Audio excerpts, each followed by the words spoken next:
that right now. Thank you. All right. Okay.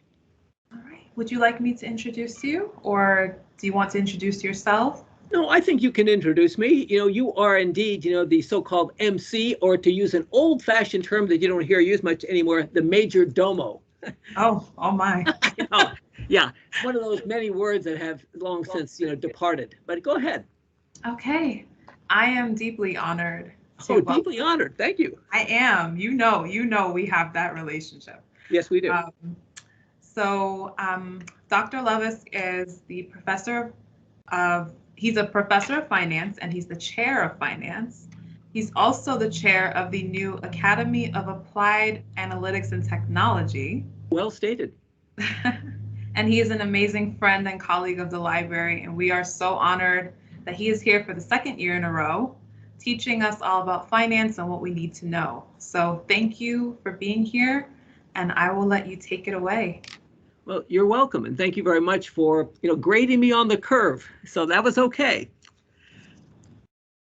This is called, of course, Data in Finance, but as I casually mentioned, some of you may have heard this, we're really going to center this on a particular stock that you may have heard of called Berkshire Hathaway. And the famous portfolio manager of Berkshire Hathaway is a man by the name of Warren Buffett. So I bring this up in particular because Warren Buffett is called, in this case, the Oracle of Omaha, or Omaha is for Omaha, Nebraska, in this case, the heartland of America. But if we think back, the word oracle, I think in mythology, oracle means a person through whom God speaks. And so this notion of Warren Buffett being godlike certainly has this particular aura or oracle. And if you look a little bit about Warren Buffett's life, his career, etc., he's called in some circles the world's greatest investor. That's right, the world's greatest investor. And if you check out some of the quotes about the stock, Berkshire Hathaway, you'll find things such as the ultimate investment vehicle or the #1 retirement stock to own. In fact, Berkshire Hathaway is also recognized in this case as one of the world's most admired companies, one of the world's most respected companies, according to Fortune magazine, the Wall Street Journal, and other, if you will, high-profile media outlets. But that's not the reason that really motivates this particular discussion today. Yes, that introduces what I would like to talk about, but I'm going to talk about something just a little bit more technical to, if you will, set the stage. There was an article published a few years ago in a big journal in finance, and the title of it was Buffett's Alpha. Buffett's Alpha, like alpha, beta, gamma, sigma, etc. Now, what does that alpha mean in this context? To put it in simple everyday terms, alpha is something that gives a certain lift or a lilt to life, systematically, predictably. For instance, one image that just comes to mind right now is the whipped cream, nuts, and cherry on top of a sundae. More practically, I can think of alpha in this way too. There's been some research done, apart from finance, of course, on those individuals who own dogs. I think the study was done over a long period from 1950 through, I think, about 2017, 2018. And what they find is dog owners, people who have dogs, outlive those who do not have dogs. There's something about having a pet, okay, that seems to, if you will, add a little bit of, can I say, oil to the daily frictions of life. It provides, I guess, the owners of dogs with a certain amount of joy. In fact, they were able to link that to, there's a 24% reduction in heart attacks and heart disease if you own a dog. And I think you can carry that over to other pets as well. In fact, they've been able to carry that over to plants. And so there's something soothing about that eases, once again, I think, the daily frictions of life, the daily grind, as a friend of mine told me some years ago. So everyone in life is looking for this thing called alpha. That's why I think we're social creatures. We look for the right friends, the special people, because that adds a certain lilt, a certain lift to our lives. we're not very good living alone. You know, they've tried those experiments with people living alone, and after a while, they seem to, if you will, lose some notion of what it means to live in the world. That's why, although we're here in a Catholic institution, Christian-based organization, all that, I've never quite understood the monkish life. That seems somewhat too departed, if you will, from so-called reality, however you want to define that. But the point is, alpha is that something special, something special. In fact, here's another example that came to mind. I have a Wall Street career too, but I got ill, seriously, about 6 years ago, and I had to get what is called a bone marrow transplant to take care of a rare form of blood cancer. But when I was more active on Wall Street, there was a particular office that I would work out of in Westfield. I would go between Westfield, New Jersey, and Wall Street because a train station was only about 3 blocks away, so it made for easy entrance and exit. And I'd get there pretty early in the morning, and I decided to run the following experiment. I went out and bought birdseed. I would then throw birdseed out on a driveway and wait for the birds to come and eat it. Well, initially the birds were kind of slow to pick up on it, but I did it every day. I kept doing it every day and week after week. Now, the birds then catch on, okay? They're hiding in the bushes, and flocks of birds are hiding in the bushes because they see this as alpha. Do they have to go out and forage for food? No, I'm providing it to them, and they're pricing that. In fact, just to let you know, I was upsetting nature a bit. You know, the sparrows would show up right away. In fact, in some cases, too, they were getting pretty brave. As soon as I would throw the seeds and I would be facing them, they'd come out and start eating because they didn't see me as a threat. And I'll talk a little bit more about that later on when we talk about a 4-letter word called risk. But this went on for a period of nearly 8 weeks. And then there was one morning I noticed I threw out the seeds, but where are the birds? And there was no chirping in the bushes like there usually is. What's going on? And so I went back inside, looked out the window of this particular office, and I looked up, and there about 30 feet above the bushes was a hawk. So notice what the hawk sees the bird, sees the sparrows, and sees that as alpha as well. Now, that's not the end of that story. The hawk would occasionally show up, and of course, when the hawk showed up, the birds were elsewhere. But in one particular case, the hawk wasn't there, the birds weren't there, and it was very quiet. I couldn't figure out what was going on. Then, believe it or not, ladies and gentlemen, a wild turkey walked up the driveway eating the seeds. So my point is, everyone and everything is looking for this thing called alpha, something extra special. And that's why this particular study, Buffett's Alpha, they're trying to uncover if there is indeed something really special about Warren Buffett and this thing called alpha. So if we cut down to some numbers, this particular study showed in this case that between 1976 and I think about 2016, had you invested, listen carefully, had you invested over that period in Berkshire Hathaway, you would have earned 19% a year. Okay, so what does that mean? Well, think of it this way too.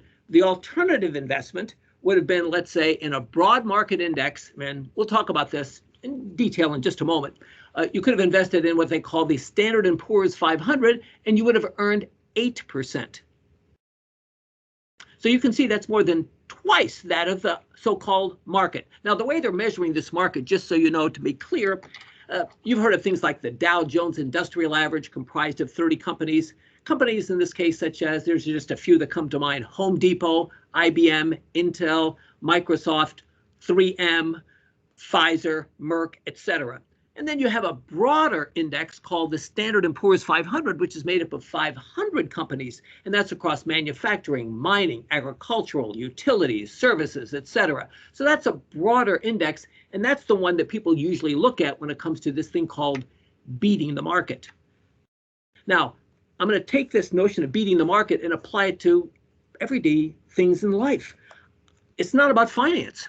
I would claim, for instance, the reason you're on this call today is because you're out to beat the market. Maybe this guy will give me a tip on how I can make a few extra dollars without having to trying very hard. Or maybe more practically, it's your last semester here at Seton Hall, and you need this one particular course to be graduated on time.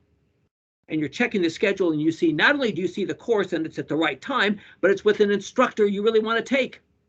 So I think what you're going to do, if you're wise at all, you're going to wait until that window pops open to allow you to register, and you're going to be right there. You're not going to wait 5 minutes or 10 minutes or 15 minutes, are you? You're going to be ahead of the crowd. That's what the idea is of beating the market. You're going to be ahead of everyone else. And that's true for a lot of things in life. If you want to go to a nice restaurant, I think all of us would recommend that you make a reservation, eh? Because if you decide just to show up at a lark and you often find, well, we have an opening in about 2.5 hours. So that's not going to be very satisfying. So we're always going to be looking for opportunities where we can be one step ahead of everyone else. And I would say that's an important reason why students in this case are pursuing undergraduate and graduate degrees. Who wants to be classified as below average or even average? Everyone wants to think of themselves as above average. So how are you going to do that? Well, you're going to go to school and stay in school a while, and see if you can do the best thing you can do, which is an investment in yourself, because that's really the most important investment you'll ever make. Never mind stocks and bonds and all that stuff, but it's in yourself. And so you want to build up that so-called human capital so you get the highest possible rate of return so that you can be in positions such as, I've had a good time at this firm, but this other firm has offered to double my salary. And hey, I like that chase. I think I'm going to go for it. Those are the opportunities we're looking for. Or, sometimes I've noticed students, I got offers from 3 different companies. I'm not sure which one to choose. Those are good problems to have. Why? Because you're in demand. It's as though those companies see there's something extra special about you. There's some kind of an alpha. Now, when it comes to stocks in alpha, there could be any number of reasons. I could take Microsoft, for instance. Up to about, I think, 7 years ago, the CEO of Microsoft, who took over for Bill Gates, was a man named Ballmer, B-A-L-M-E-R, Steve Ballmer. He didn't do a very good job. Microsoft stock lagged for years. Then he finally resigned. In fact, as soon as he resigned, the stock price of Microsoft increased because investors said, thank God he's going to be gone. So they hired someone else. And from about 2014 through 2021, Microsoft has been a terrific stock to hold. Okay, in other words, what I'm saying is an alpha could be due to management. And let's say management's ability to run a company well, to have a vision and to execute on that vision. So it could be management. Another example in this case could be, since I told you before that I was recovering from a rare form of blood cancer, there's a company called Amgen, which is an 800-pound gorilla in what they call the biopharma space. Amgen, for a while, and it's added to it over the years, produced 2 what they call blockbuster drugs, one for kidney failure and one for chemotherapy treatment. I know because I was shot with quite a bit of Amgen's Neupogen, but for the longest period, I think it was 14 years, no one could touch Amgen. So if you had kidney failure, you had to go to Amgen. If you wanted treatment for your chemotherapy, you had to go to Amgen. People challenged the patent, but were never able to break it. As a result, Amgen had some huge profit margins.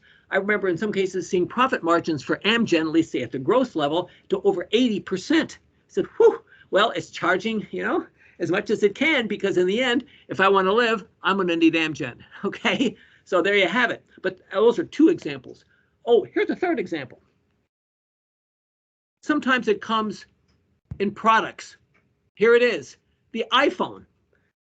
I remember I liked BlackBerry better, but eventually BlackBerry got pushed aside. People started buying more and more the iPhone. And look where Apple is today compared to what it was 20 years ago. And that's product of this thing we call alpha, something extra special, something extra special.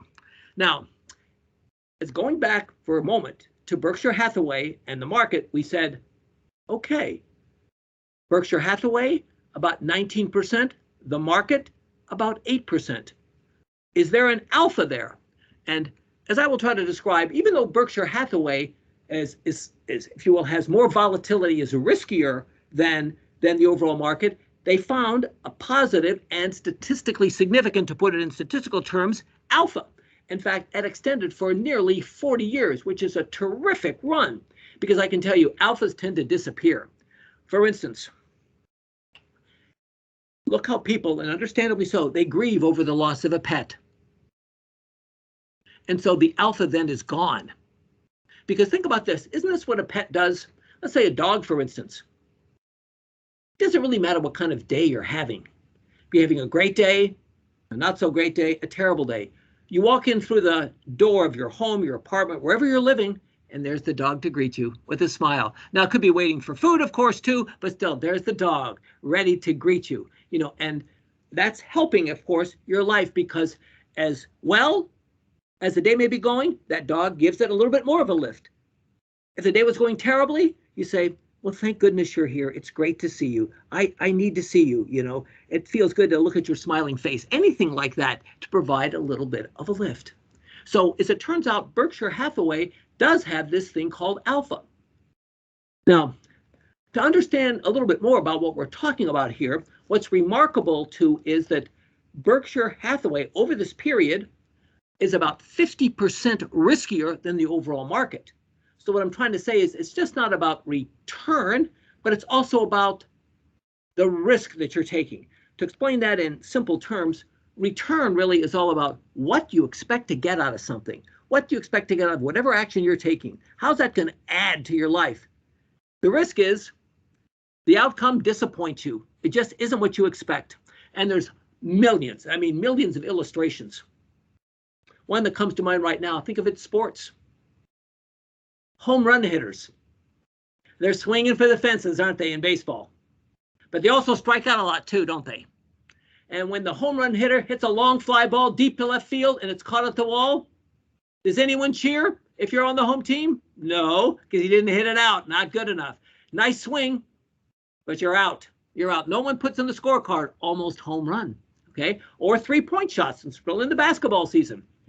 Hey, 3-point shot, you're making those 3-point shots. You're either pulling away from your opponent faster or you're catching up quickly. Either way. But on the other hand, too, as we all know, the percentage when it comes to shooting 3-point shots versus a layup, the percentage is much lower. And another illustration of return to risk. Academic world.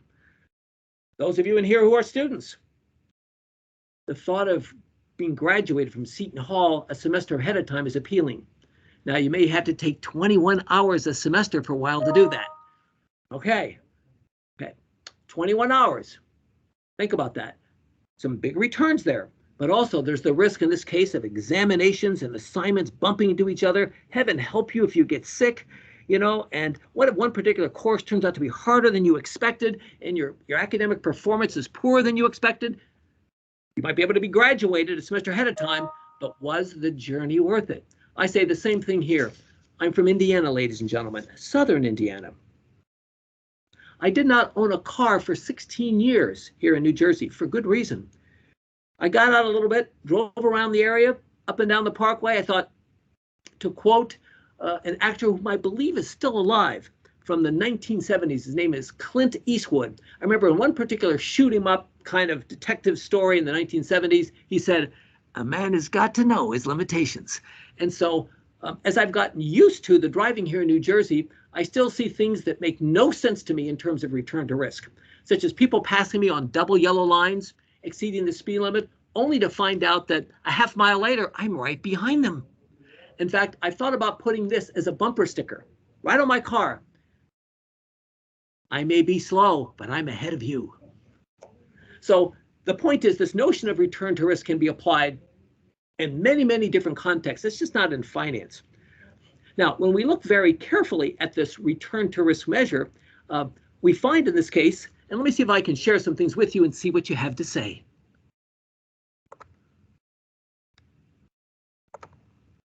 Okay, here.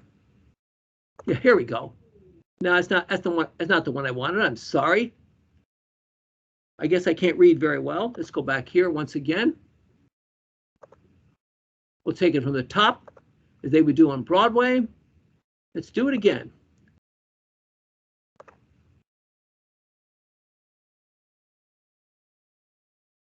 I think this is the one I want. Here we go. Much better. Move this to the top. What I've done for you is we have Apple and Bitcoin monthly returns. I assume everyone can see the screen.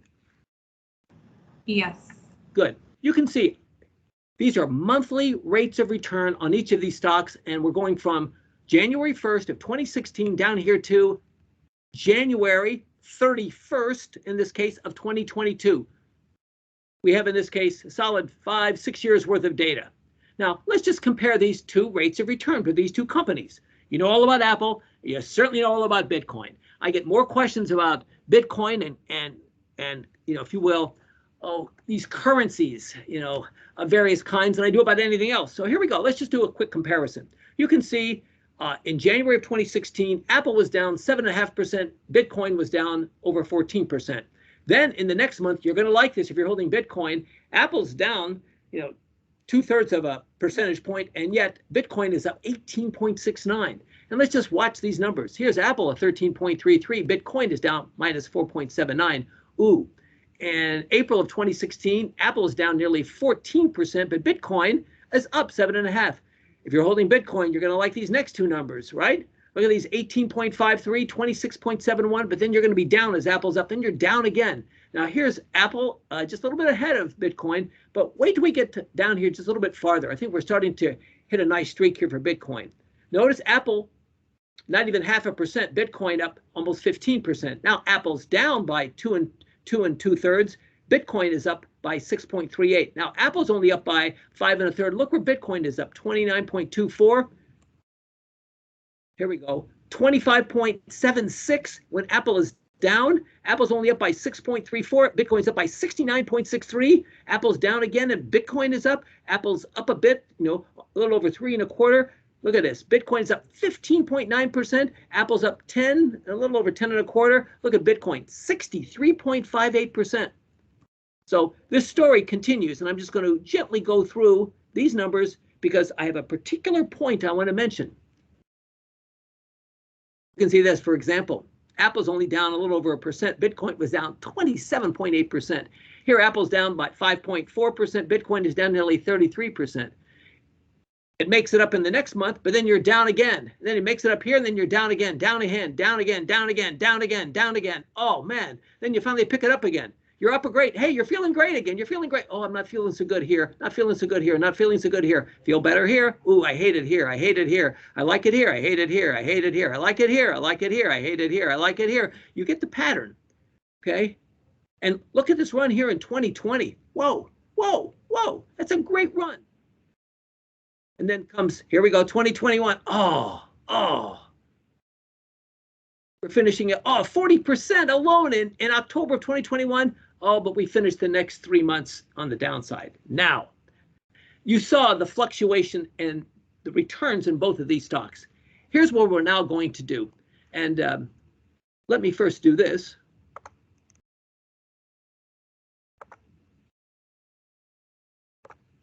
Comments or questions before I move to the next step? Throwing some numbers at you. By the way, too, this is how I do my investing, and I've helped other people do investing too. I try to tell them the whole story so they can make the right decision. In fact, I'm what is called a registered investment advisor, and I think of myself as a teacher the same way. By being a registered investment advisor, my first and only interest is the client's interest. And I think of myself as an instructor this way. My first and only interest is the student's interest. It's not my own interest, but that's a different discussion for a different day. No further questions? Then, Chelsea, no? Or let's roll them. I had a quick one, but I can ask later. You can ask now, it's fine. Do you have any advice on where we can get these numbers after this presentation if we want to continue doing this type of thing? Sure. A lot of this information is publicly available on Yahoo Finance. Okay. In fact, I've done studies where I've just used Yahoo Finance data, and I can show you how to do that. It's awkward, but it's actually very doable. By awkward in this case, and if anyone needs any data, let me know. We have other sources. We have something called, from the University of Pennsylvania, Wharton Research Data Services. You get a lot of data. That's where a lot of the data I'm going to show you will come from. Also, too, I have a particular program that does a pretty good job of downloading data. In fact, I teach a course in portfolio analysis at the MBA level, where people look at, believe it or not, over 500 stocks, bonds, and mutual funds. So they can see, okay, what would you like to invest in? Here are the mathematical tools I've shown you. Now go about and put it into action. And you can do that. And we actually try to do some real world testing to see if people really like what they're investing in. If they like it, I say, then go ahead and throw some money at it. So I try to make it as realistic as possible. this is as an aside. In my educational journey, I grew up memorizing a lot of stuff, and I had a pretty good memory. And I remember this very well. By the grace of God and gumption, I did much better in graduate school than I ever thought I would. And you're talking to somebody in this case who grew up fishing for carp and catfish on the Ohio River. So my point from that is, you never know. Did I ever think from Southern Indiana and Evansville I'd be here, chairing a department working on Wall Street? No. But always keep your options open. But the point I want to make is, I finished my degree, I get out, and people started asking me questions such as, Chelsea, where should I put my money? Or is this a good time to refinance my mortgage? Or, I've worked at this company now for 5 years. It says I can be vested in it. Can you help me? Well, I'll be very direct with everyone. I got this stuff right on multiple choice, true, false, and essay exams, but did I know how to help these people? I did not. So my approach in the academic world is to put you into a much better position so that along the way, I've been very successful. I've made a lot of mistakes along the way. I'd like for you to, we're all going to make mistakes, that you minimize the mistakes. First stock I ever bought, and I'm talking too much about this, but I'm being open and honest, was on the advice of an undergraduate student. I was in the Indiana University system at the time. He walked into my office and said, I got a hot tip for you. And he told me in this case, it was a company called Microenergy. Sounds like a great company, right? Well, I went out, ladies and gentlemen, and I bought 30,000 shares of this stock at 19 cents a share, okay? Within the first 2 weeks, I doubled my money. In 7 weeks, I had tripled my money. I'm thinking, this feels okay, I like this. Life feels good. Got a bounce in my step, I'm feeling good here. Maybe before long, maybe that stock will hit $1 a share. Then maybe somebody will come up, maybe $10 a share, $50 a share. Hey, I could have it made. Did I? I was invoking what I call Disney's first law, that wishing will make it so. And neither Tinkerbell nor Jiminy Cricket came along to help me out. And so, as it turned out, the company had one major contract, and it lost that contract 6 months after the so-called initial public offering, or IPO, when it first was brought to, if you will, the public. So I sold 30,000 shares. Years later, I was still invoking Disney's law far too long, okay, for a single dollar. That's $1 for all 30,000 shares to demonstrate to the IRS that I lost my money.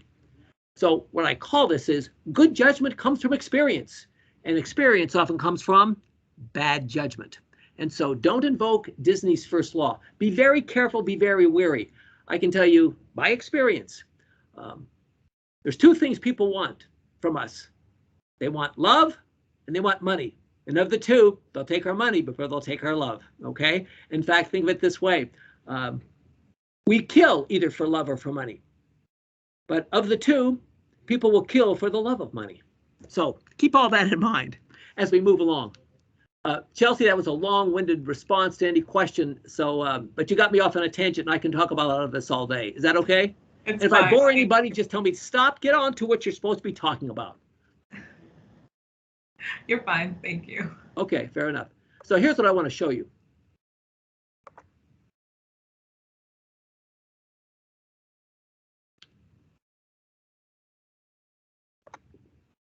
Okay, there was that one.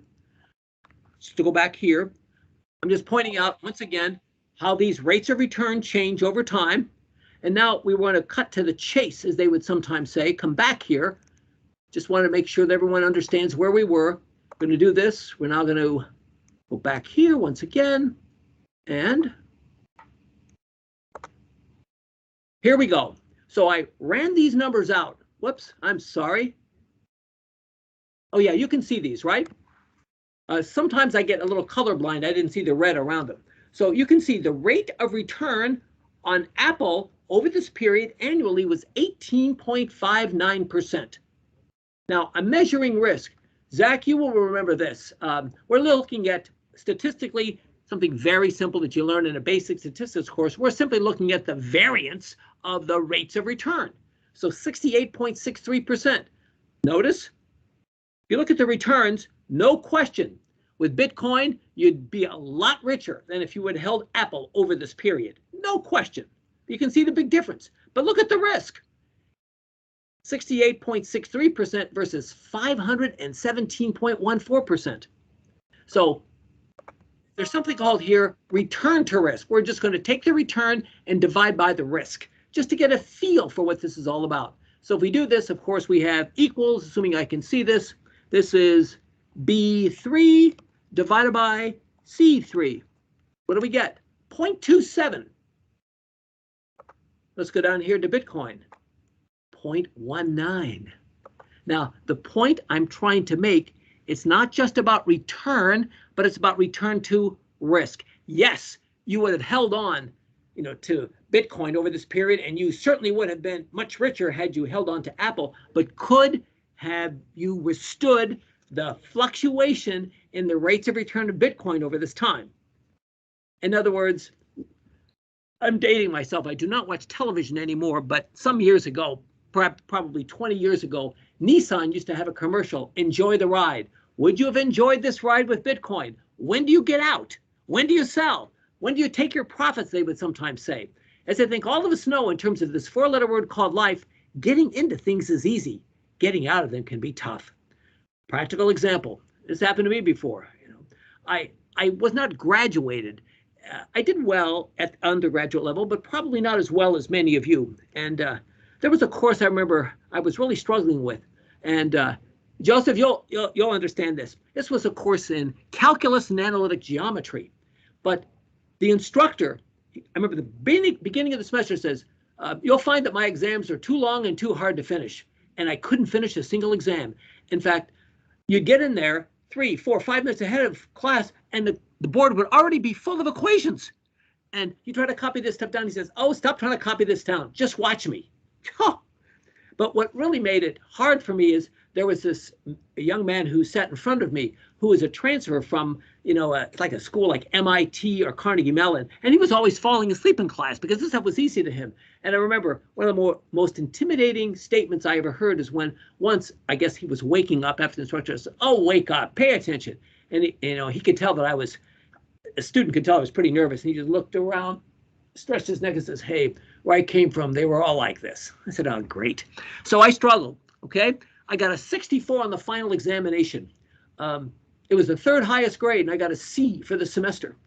And so along the way, what I was trying to say is, I thought, should I drop this course because I have a D going into the final? And I could see it happening ahead of time. I said, I'm not going to get along very well with this instructor, and this instructor is not going to get along with me. When do I bail? That's the notion. When do you take your losses? And that's what I mean by getting out. When do you take your profits? When do you take your losses? And I can tell you on the basis of personal experience as well as professional experience, here's what we tend to do in the finance world. We tend to sell our winners too early and hold our losers too long.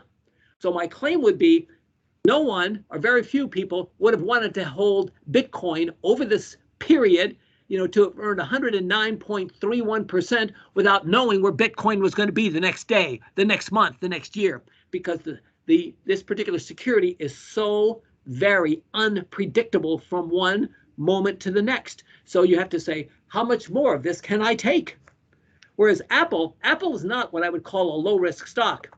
It bounces around a lot too, but not nearly as much as Bitcoin. And although you don't have quite the return on Apple as you do with Bitcoin, the risk may be more tolerable. And so in terms of return to risk, this is the better deal based on these data. So with that in mind, back to Warren Buffett, back to Berkshire Hathaway. Over this period for this particular study called Buffett's Alpha, the return to risk for Berkshire Hathaway was 0.76. So I go over here and I just put BRK for Berkshire Hathaway. I come over here and I would put 0.76. Okay, line that up a little bit. Now you can see at 0.76, this is terrific. Line this up, make this a little bit bigger for everybody.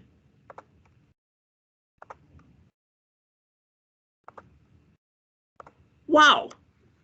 And so there's Buffett's alpha in this case too. You can see why about 19% versus 8%. And it translates to a return to risk. This particular study found out this is the highest return to risk of any stock, any mutual fund that's been around for 40 years. You have to be around for at least 40 years. So you can go back to all kinds of stocks that have been around a long time, from the IBMs to the General Electrics of the world to the early mutual funds in Fidelity, and no particular investment has ever been able to get even close to this return to risk of Berkshire Hathaway. So why did I decide then to pursue a study on this thing called Buffett's Alpha? There are two problems with this particular study. First, if you dig down into the data, after all, we're talking about Love Data Week. You dig down into the data, you find out that the highest rates of return for Berkshire Hathaway were between 1976 and 1995. After that, the returns trail off. So think about that. How many of you were alive in 1976 that you could even have invested in Berkshire Hathaway? In fact, Berkshire Hathaway didn't become public till 1976. Now, I'm pretty sure I'm the oldest person on this call, but I didn't really start investing, ladies and gentlemen, until the 1980s. So even I couldn't have taken advantage of this as well. And I don't think I could have withstood the ride of something that's really bouncy like that. But that aside, the other problem with it is this particular study that found Buffett's Alpha, and we have a return to risk of 0.76, is based purely on historical data. Purely on historical data. What I'm saying is, this statement. Hindsight is 2020. Hindsight is 2020. It's easy to look back and say, this is what I could have done. But you can't live in the past. All you can do is look forward.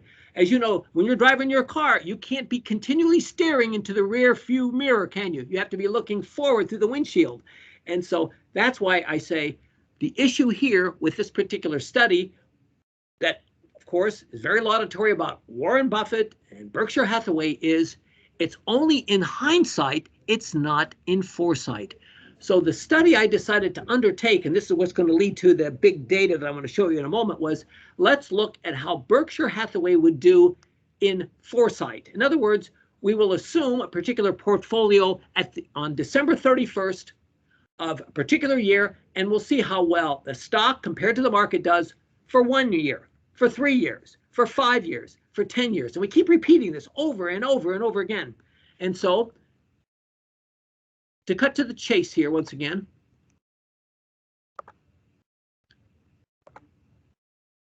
here are the data that we used in this case to make this test to see if you would have beaten the market once again.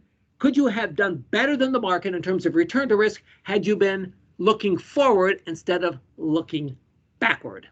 So here we go.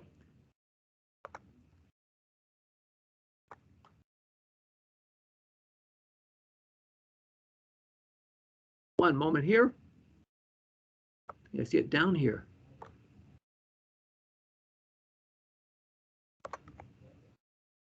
Okay, can everyone see the data here?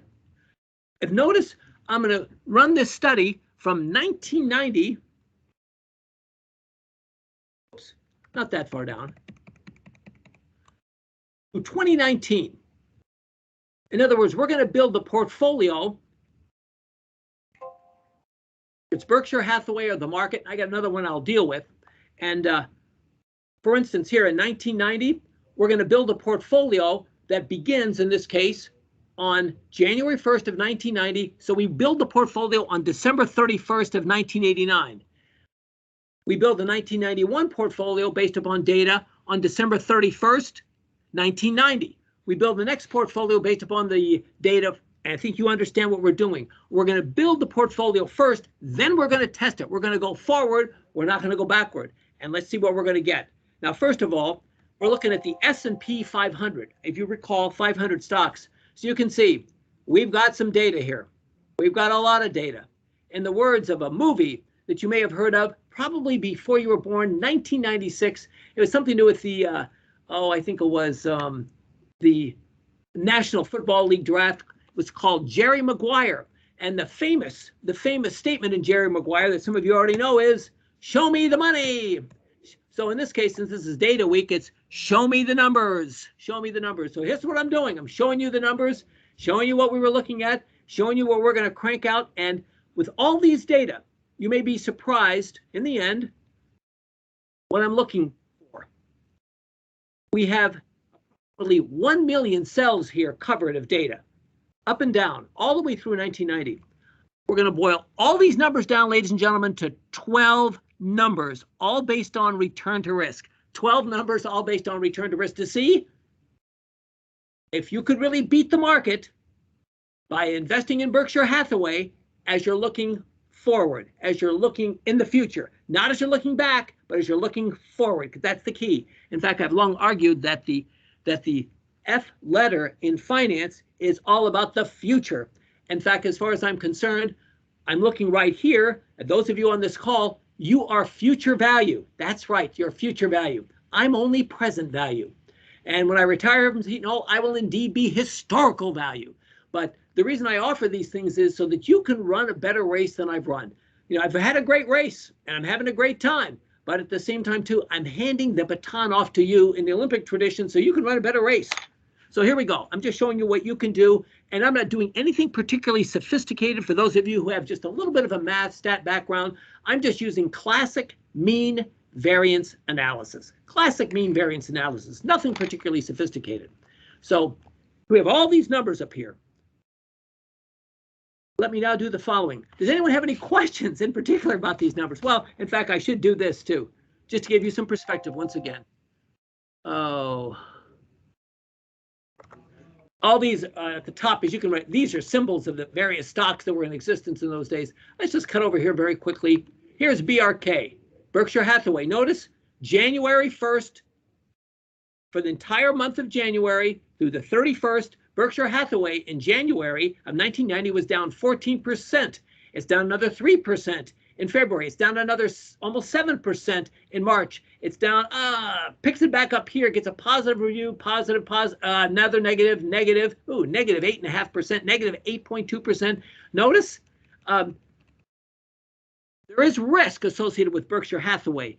In fact, I think I mentioned in passing, this particular study that was dealing with Buffett's Alpha found that Berkshire Hathaway is about 50% more risky than the overall market. So you'll get your returns, but just be prepared for the risk. As I said with that Nissan commercial, you better enjoy the ride. So once again here, here's a better year for Berkshire Hathaway, 91. This is nice. You're starting up with almost 11% return in January. You pick up another 9% the next. You're down a tad bit in March, but nice in April, 1.2% a month. More than 7.7%. That's real nice. Keep moving this along. Yeah, this is a real good year for Berkshire Hathaway. Yeah, 8% to close out December. Nice, nice. So anyway, so as I said, we're going to take all these numbers. We're going to boil everything down to a dozen numbers. Not even a baker's dozen, just a strict number 12. So if I can do this again, any questions, comments, points of discussion, difficulties, criticisms, complaints, concerns, querulous inquiries? And since we're talking about money, feel free to hit me between the eyes. It's quite all right, because look at it this way. It's $13.60 a credit hour, and you paid the money up front. Okay, and there are no money back guarantees.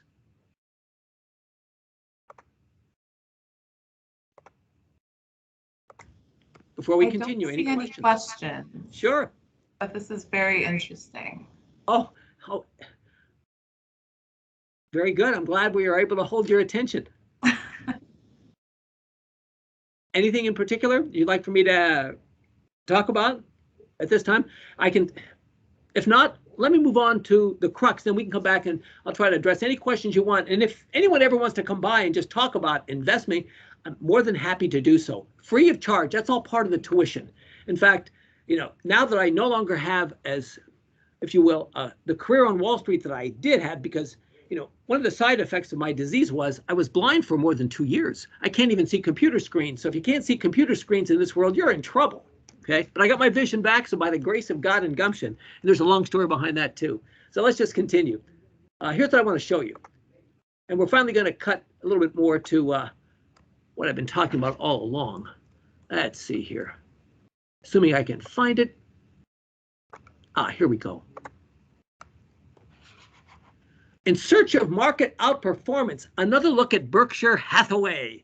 Here we go. We're going to run the numbers. We're just going to run the numbers. We're going to use some standard mean variance analysis, and we're going to see if we can beat the market using Berkshire Hathaway by looking forward. And we're going to compare that to the S&P 500. I had another thing we were going to compare it to, but we won't get into those details. This piece just came out. It was published in a journal called the Journal of Wealth Management. And I'll come back to this abstract in just a moment. But let me cut down here to page 18. You can see there's a bunch of stuff here. But page 18, table 5 is the first one I want to show you.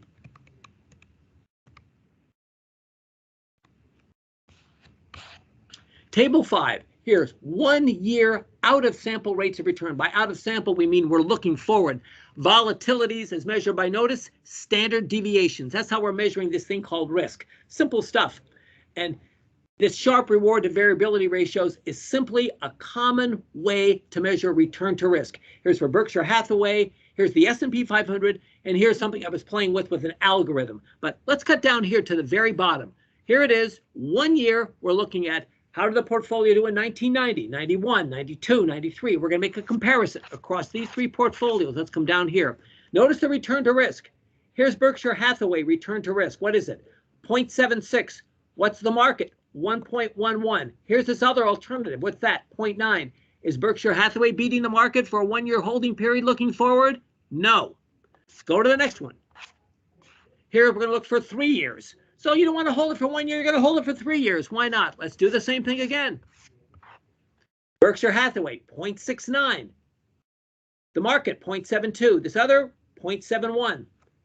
Let's try another one. Let's go out for 5 years. Why not?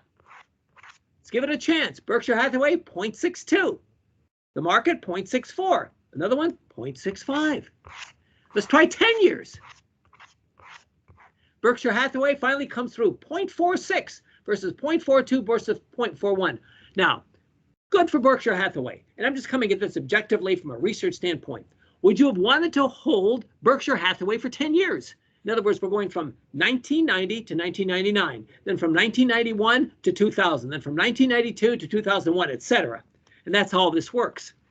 But see, over those 10-year marks, Berkshire Hathaway does pretty well in terms of return to risk. And I can tell you throughout all of these particular moves here, if you notice right here on the left side, if I can highlight this, Berkshire Hathaway always has the highest rates of return. It always has the highest rates of return. Here it is again, 13.54, has the highest rates of return each and every case. But it also has the highest risk. So what we're trying to say, ultimately, what we find is that for the higher return that Berkshire Hathaway offers, it's not, if you will, commensurate with the amount of risk. In other words, Berkshire Hathaway should actually, relative to the market, should actually be giving you yet a higher rate of return than it does. So, to come back to the crux of it all, and this is where it all ends. See, notice we looked at 12 numbers, right? It's all we did to draw conclusions, and here we go. Here's the abstract. In hindsight, notice in hindsight, looking back, few stocks are as acclaimed as Berkshire Hathaway for long-term wealth-generating, market-beating performance, even with its documented higher risk. Do the results apply across holding periods? Do the results hold in foresight? Addressing these questions, we compare the returns, volatilities, just standard deviations, and Sharpe reward to variability ratios. That's the return to risk measure for Berkshire Hathaway, the S&P 500, and an application of bottom portfolio theory for evidence of market outperformance in both hindsight and foresight. The period of study is from, as you saw, January 1st, 1990 through December 31st, 2019, whether in hindsight or foresight, and foresight is the one we're particularly concerned with, across holding periods, evidence of Berkshire Hathaway's outperformance in terms of risk-adjusted returns is mostly elusive. Although investors still may view the stock as a significant wealth generator, they should be circumspect or careful about it as a robust addition to a portfolio. So you can invest in Berkshire Hathaway, just don't invest too much. It may not be the ultimate retirement stock, and it may not be the ultimate retirement vehicle. Just be careful. And on that note, comments, questions, criticisms, complaints, concerns, querulous inquiries. Thank you. I'm actually going to stop the recording in case people want to ask questions and not be Sure. recorded. So, And you can hold me to these questions too in case I give bad answers. You never know.